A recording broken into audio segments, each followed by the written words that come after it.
A new world order is currently on the rise, and currently, almost all news media stations are covering its day-to-day highlights. We are speaking of BlackRock, which is the largest financial institution in the world. They self-proclaim themselves as a new world order as 2022 went down. You may have seen it and most probably got convinced that everything will change for the better, that you will owe nothing and that you will love it. What has really amazed us is how BlackRock plans on seeing this. Unfortunately, almost everyone is blind to this. To our side, we think that the plan isn't what you are thinking about. So, what is it? Join us today as we unveil the great secrecy behind the plan. Before we get deeper into the story, let's travel back to March 2021, when the Russian troops started lining up on the Ukrainian border, preparing for what Putin calls routine military exercises.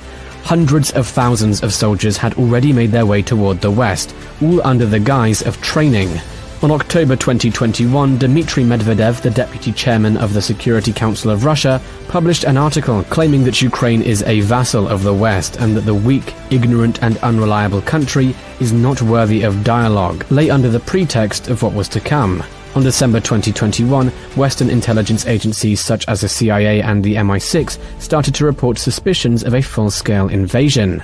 February 2022 was the beginning of a dark nightmare for the Ukrainians as the Russian troops crossed the border, with guns blazing, and what erupted is the greatest conflict Europe has ever seen since the end of the Second World War. Devastation and destruction looped across Ukraine as thousands of soldiers died on both sides, and also civilians getting terrorized by a conflict, which they considered unthinkable. Days passed and March 2022 came by, but still, the Ukrainians didn't give up on the fight.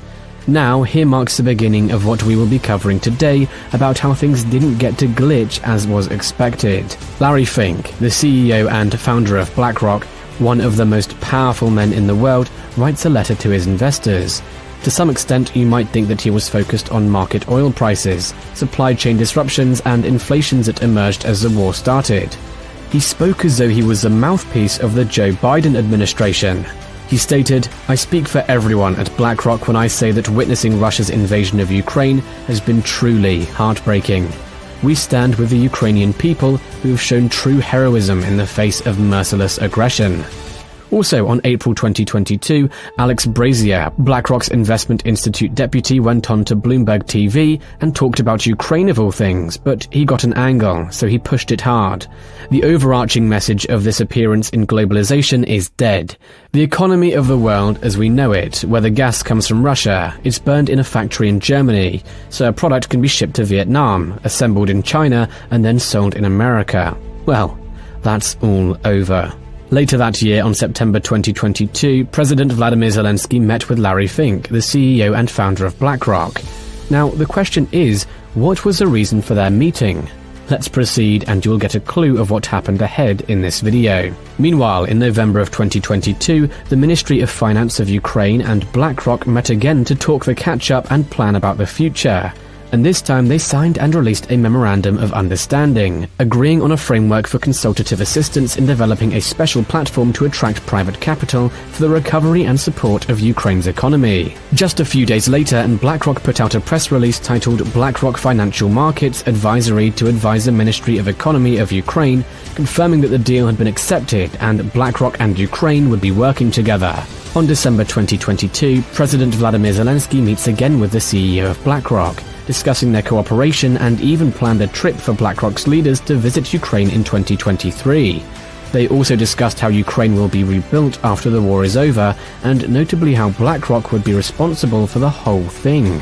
On January 2023, the Ukrainian and BlackRock delegates met at the World Economic Forum in Davos, Switzerland, and that is when the real lobbying began. The Ukrainian officials, without wasting much time on ammunition or additional intelligence, jumped into what they had in their minds all along. They asked for financial support to help rebuild Ukraine before the war was even over.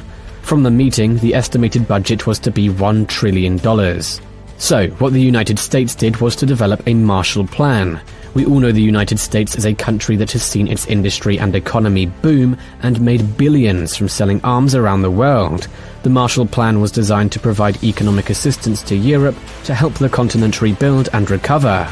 This ended up being widely successful as some of the money sent to Europe was loaned, and it was all repaid, which made up for a nice investment on America's behalf. Even the money sent in the form of grants or free money ended up making the US richer. You might be definitely left wondering, how did giving away money make the United States wealthier?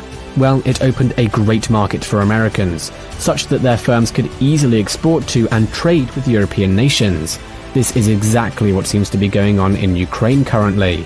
The only difference here is that it is not the American government involved, but a most powerful company that has formed the basis of our story today. America has held a long history of rebuilding nations destroyed during warfare. Iraq is just one of the most recent examples. It has grown to be one of the largest customer bases for the entire Arab world. It has one of the largest oil supplies and the best educated workforces in the region. With time, the United States started seeing Iraq as a business opportunity, and this returned them to a state of political instability again to date. It is undoubtedly right that Ukraine also has a high potential of heading in the same direction, but this time it may be just one of the worst, as it will cost Ukraine thousands of lives and, on the other side, fill the pockets of politicians, lobbyists and corporations. This is a sad truth that Ukrainians must live to accept. Why do I say so? Going back to August 2022, a BlackRock managing director and executive called Eric von Nostrand was hired straight into the Biden administration, and his job title was to be a senior advisor on economic issues tied to Russia and Ukraine. This came after Biden had already hired two BlackRock executives, Brian Deese and Mike Pyle, immediately after winning the presidential elections. The biggest fear here is that BlackRock positioned itself to profit from the destruction in Ukraine, and also ensure that there is destruction in Ukraine. The BlackRock lobbyists, who are now very powerful figures within the American government, not only push for more sanctions against Russia, but also push for more weapons to be poured into Ukraine. In short, we can say that they are removing Ukraine from the pan now into the real fire, and the fact here is that it won't be easy for them to get out of this mess. This will keep the war burning as the BlackRock lobbyists keep on gaining profits from the military-industrial complex. One thing about BlackRock is that they own more than $40 billion worth of United States manufacturers. They own 16% of weapon makers Sturm Ruger & Company, 6% of Lockheed Martin, 5% of Boeing, and 4% of General Dynamic, 7% of Raytheon, and lastly 6% of Northrop Grumman. So we hope you're already seeing the dark side here. Since BlackRock is a major shareholder of all these companies, you can sense the huge amounts of profits they're getting from the Russian-Ukraine war that happened last year and even still occurring today. Now the question here is, how did they make these profits? Let's first start from their business side. As it happens, these companies also had the rights, just like any other company, to sell weapons to the Ukrainians. With that, they highly boosted their profits, as well as BlackRock's, which is one of their biggest shareholders. Secondly, the BlackRock organization earned big money in a very dark way. You can state it this way. Every time there were headlines of the Russian missile hitting a vital energy infrastructure in Ukraine, knocking out electricity in over 1 million homes, BlackRock would know they have $100 million already deposited in their banks. And this goes all the way for any crime committed by Russia to Ukraine. BlackRock would always benefit from it. From the general reality of this, it is not best to argue about how much the war on Ukraine has cost the country. Put it in around trillions of dollars, which means that BlackRock would be receiving around $4 billion per week. Ukraine is therefore going to see every loan that Ukraine takes out, and paying it back has to be through BlackRock. Comparatively speaking, we are talking about the rebuilding of any infrastructure that has been destroyed during the war in Ukraine, from businesses, civil infrastructure, electronics, and many more. A message to you all: don't even wait for the war to end, because Ukraine is already pushing for this investment even now. So many representatives have been sent to Davos to the World Economic Forum because it is the greatest concentration of fortune. Talk of 500 CEOs, world leaders and hedge funds the world has ever seen. Put it, they are profiting from every destruction now, and they'll continue profiting from it even in the future. In conclusion, we can rightly put that BlackRock is an organization that does not have good or bad intentions. Its only focus is on how it can make money, and not trying to solve the situation. What do you think? Do you think that BlackRock can ever be withdrawn from helping out Ukraine? Please don't forget to leave your suggestions in the comment section below. We hope you guys found this video informative and especially entertaining.